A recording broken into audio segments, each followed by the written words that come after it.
वास्तविक आता ही साखरेची टंचाई ही आर्टिफिशियल स्केरसिटी आहे, ज्याला आपण कृत्रिम टंचाई म्हणतो.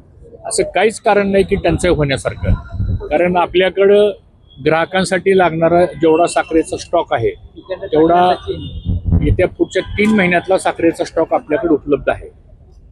अचानकपणे ह्या गेल्या 8-10 दिवसामध्ये 12 ते 17 रुपये पर किलो हे जे दर वाढले, हे सगळे कृत्रिम दरवाढ झालेली आहे. आणि मला वाटतं गेल्या 3 दिवसापासून आता आजचं मार्केट जर बघितलं आपण तर 17 रुपयांनी मार्केट खाली आलेलं आहे. त्यामुळे ह्याचा अर्थच असा आहे की ही आर्टिफिशियल दरवाढ होती, ही दरवाढ झाली, ह्याचा फायदा शेतकऱ्याला झाला नाही, ह्याचा फायदा कारखान्याला झाला नाही आणि ह्याचा तोटा झाला ग्राहकांना. ह्याचा नेमका फायदा कुणाला झाला याचा शोध सरकारने घेण्याची आवश्यकता आहे, कारण स्टॉक लिमिट सरकारच्या हातात आहे, GST सरकारच्या हातात आहे, इन्कम टॅक्स सरकारच्या हातात आहे, त्यानंतर ट्रेडिंगचं लायसन्स सरकारच्या हातात आहे. मग हे आम्ही साखर विकल्यानंतर ती साखर ग्राहकापर्यंत न जाता ती साखर गेली कुठं याची चौकशी करण्याचं काम हे आम्ही वेळोवेळी पत्र देऊन केलेलं आहे. परंतु हे क्रायसिस आहे, या क्रायसिसमध्ये आपल्याला ग्राहकांचा विचार करावा लागेल, आपल्याला शेतकऱ्यांचा विचार करावा लागेल आणि आपल्याला कारखानदारीचा विचार करावा लागेल. म्हणून एक बॅलन्स धोरण ठेवण्याकरता आम्ही सरकारला ह्या कामामध्ये मदत करायचं ठरवलं. आणि आज अशी परिस्थिती आहे की आपल्याकडे आता साखरेचा स्टॉक उपलब्ध आहे. 10 लाख मेट्रिक टन साखर रॉ शुगर इम्पोर्ट करण्याचा निर्णय झालेला आहे. आणि आता ते उद्यापासून मला असं वाटतं त्याचे कन्साइनमेंट्स सुरू होतील. आणि दुसरा पर्याय ह्याच्यामध्ये आता आम्ही असं सुचवलं आहे की साखर कारखाने नवीन साखर बाजारात आणायची असेल तर साखर कारखाने 15 ऑक्टोबरला चालू करावे लागतील. सरकारने आम्हाला विनंती केली की आपण आम्हाला संमती द्या. आमची संमती आहे, ज्या त्या राज्याच्या मुख्यमंत्र्यांनी ह्याला संमती द्यावी, कारण गळीत हंगाम सुरू कधी करायचा हे पण सरकारच्या हातात आहे.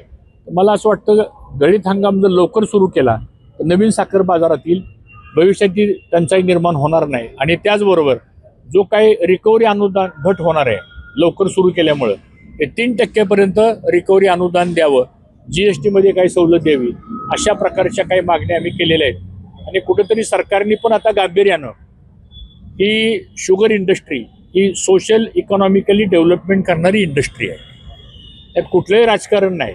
कारण 6.5 कोटी शेतकरी ऊस पिकवतो, ग्राहकाची संख्या 140 कोटी आहे आणि 2 ते 2.5 लाख कोटीचा टर्नओव्हर ह्या व्यवसायाचा आहे. तर मला वाटतं ह्यात त्या पद्धतीने लक्ष देण्याची आवश्यकता आहे. आता इथेनॉल साठी केंद्र सरकारने परवानगी दिलेली आहे. इथेनॉल निर्माण करण्याच्या ज्या याच्यावर संकट येण्याची शक्यता असं म्हणतात, पुढच्या दिवाळीपर्यंत स्थिर होतील का भाव?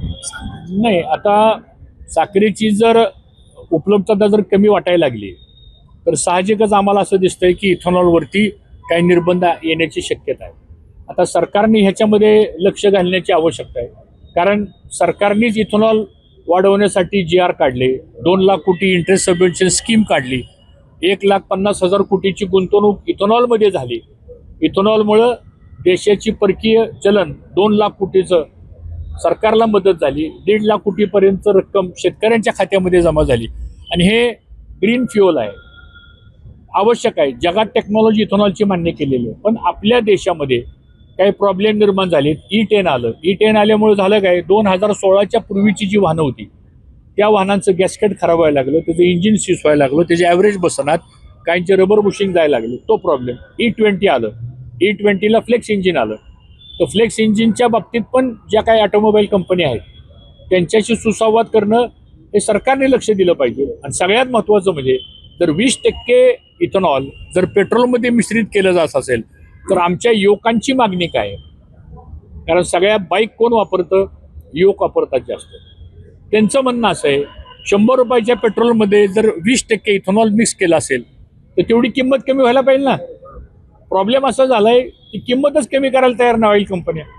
आणि मग तुम्ही आमचं स्वस्त इथेनॉल घेताय आणि तुम्ही पेट्रोलच्या भावात आमचं इथेनॉल ग्राहकांना विकताय, हा सुद्धा त्या ग्राहकावर सुद्धा अन्याय आहे. हे पण आम्ही केंद्र सरकारसमोर मांडलेलं आहे. आणि या बाबतीतली आता जी क्रायसिस निर्माण झालेलं आहे, आम्ही तर केंद्रीय गृहमंत्री अमित शाह साहेब जे सहकार मंत्री आहेत, आम्ही त्यांनाच विनंती केली पत्राद्वारे, एक तातडीची मीटिंग लगेच बोलवा. ISMA असेल, विस्मा असेल, हायजॅक असेल, नॅशनल फेडरेशन असेल, 9 राज्यातलं स्टेट फेडरेशन्स आहेत, ह्यातले प्रमुख लोकांना बोलवा आणि ही जी क्रायसिस निर्माण झालेलं आहे आणि पुढच्या वर्षीचं काय, मला तर पुढच्या वर्षीची अजून चिंता वाटायला लागली. कारण ऊसाच्या लागवडीचे 4 महिने पाऊस नसल्यामुळं ऊसाची लागवड झाली नाही. धरणं भरली, नद्यांना पाणी आलं, पण शेतकऱ्याच्या शेतात पाऊसच नाहीये. तर तो एक प्रश्न निर्माण झालाय. जर हे प्लांटेशन आता नाही झालं तर पुढच्या वर्षी गळीत हंगामाला ऊस कुठला येणार, रॉ मटेरियल कुठलं आहे, तर ह्या पण गोष्टीकडे लक्ष देण्याची आवश्यकता आहे. जे संकट आता पुढच्या वर्षी येणार आहे 27-28ला, त्याचं नियोजन जर आज नाही केलं तर पुन्हा अशी काहीतरी क्रायसिस निर्माण होतील. तर याबाबत लक्ष घालण्याची आवश्यकता आहे. काँग्रेसचे जे विरोधी पक्षनेते आहेत वडेट्टीवार यांनी आज सुप्रिया सुळेंच्या कोणती प्रमाणपत्राबाबत वक्तव्य केले की त्यांच्याकडे प्रमाणपत्र आहे याची मला खात्री आहे, पवार साहेबांचं आहे का नाही मला माहिती. या वक्तव्याकडे तुम्ही कसं बघता? मला काय माहित नाही कुणी काय वक्तव्य केलं, ती गोष्ट माझ्याकडे नाहीये. नाही, पण महाविकास आघाडीचे तुमचे मित्रपक्ष आहेत वडेट्टीवार असे विधान का करतात कुणबी प्रमाणपत्राचे सुप्रियाताईंचे? 2 भाग आहेत त्याच्यामध्ये. वेगवेगळ्या संघटनेमध्ये काम करणारे पण पदाधिकारी आहेत आणि पक्षामध्ये काम करणारे पदाधिकारी.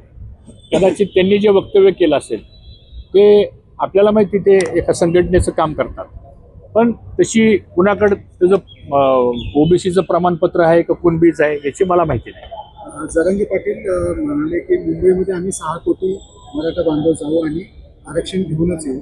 तर या आरक्षणाच्या मागणी संदर्भात तुमची काय होती? मला असं वाटतं आपल्या राज्यामध्ये सामाजिक चळवळीमध्ये जी आंदोलन होतात, झालेल्या आंदोलनाला ज्यावेळेस सरकारकडून काही आश्वासन दिलं जातं, काही लेखी स्वरूपात दिलं जातं, काही मीडियाच्या समोर दिलं जातं, काही कॅबिनेटमधून दिलं जातं, त्याची परिपूर्तता, दिलेल्या आश्वासनाची परिपूर्तता ज्यांनी आश्वासन दिले त्यांनी करावी. आणि ते न झाल्यामुळे असे आंदोलन पुन्हा पुन्हा होतात संपूर्ण. आणि म्हणून दिलेलं जे आश्वासन आहे, आश्वासन काय तुम्ही आणि मी दिलेलं नाही, आश्वासन मायबाप सरकारने दिलेलं आहे, तर त्या आश्वासनाची पूर्तता करावी. ओबीसी पण आक्रमक झाले एकीकडे, ते 1 तारखेला मोर्चा मिळणार. ठीक आहे ना, त्यांची पण लढाई सरकार विरोधी आहे, जरांगे पाटलांची पण लढाई सरकारच्या विरोधात आहे. मला वाटतं ज्यांच्या विरोधात लढाई आहे त्यांनी ते प्रश्न लक्षात घेऊन सोडवावे. आज तुम्ही युवकांना घेऊन बाईक रॅली केली, तर पाहिलं तर प्रश्न पेपर फुटीचा जो मुद्दा आहे तो देखील चर्चेत आहे सध्या. काल देखील एक पेपर जो आहे तो फुटल्याचं सरकारने MPSC कडून जाहीर करण्यात आलं. आता काय काय बोलावं आता. एवढं मोठं आंदोलन जंतर मंतरला झालं, नीटची परीक्षा 24 लाख विद्यार्थ्यांना पुन्हा पेपर द्यावे लागले. काय त्या मुलांची, मुलींची, त्या पालकांची अवस्था असेल सांगा बरं. आपल्या घरात पण मुलं आहेत, मुली आहेत, आणि ते जर परीक्षेला बसत असतील आणि ते पेपर फुटत असतील तर त्या नव्या पिढीची काय मानसिकता असेल. मग त्याच्यावर आंदोलन झालं, त्याच्यावर पार्लमेंटमध्ये कायदा पास झाला, त्याच्यामध्ये सरकारने आश्वासन दिलं, HRD मंत्र्यांचा राजीनामा घेतला. आता एवढ्यावर सुद्धा ती थांबायला तयार नाही. म्हणजे ह्याचा अर्थ असा आहे की प्रशासनावरती कुठंतरी वचक ठेवला पाहिजे, कंट्रोल ठेवला पाहिजे. आता हे कालचं सुद्धा पुन्हा प्रकरण बाहेर आलं. आता युवा वर्ग असा म्हणतो की ह्या परीक्षाच घेऊ नका ताई, कारण तुम्ही काय पेपर फुटीला कंट्रोल करू शकत नाही. पेपर कोण सेट करतं? गव्हर्नमेंटच्या देखरेखीखाली चालतं ना सगळं. माझी सरकारला विनंती आता अशी आहे की भले अजून 8 दिवस घ्या, पण किमान हितनं पुढं तरी त्या विद्यार्थ्याची निराशा होता कामा नये. पुण्यात गेल्या 10 दिवसापासून 15 दिवसापासून जे आहे ते आदिवासी विद्यार्थी जे आहे ते उपोषण करतायत. काल आदिवासी मंत्री पुण्यात आले, त्यांची भेट घेतली. 15 दिवस नंतर कोणताही तोडगा न काढता ते तसेच निघून गेले. आता ही आंदोलनं का व्हायला लागली? कारण निर्णय होत नाहीत. झाले निर्णय तर ते अन्यायकारक होतात, किंवा त्या निर्णयाची अंमलबजावणी होत नाही, किंवा मागणी एक असते, आश्वासन एक असतं, GR तिसराच निघतो. यामुळे असंतोष झालेला आहे. तर मला वाटतं आदिवासींचं जे आंदोलन आज 14-15 दिवस ते आंदोलन चाललेलं आहे, त्या आंदोलनाला आमचा पाठिंबा आहे. सरकारने त्याच्यामध्ये तातडीनं निर्णय घ्यावा.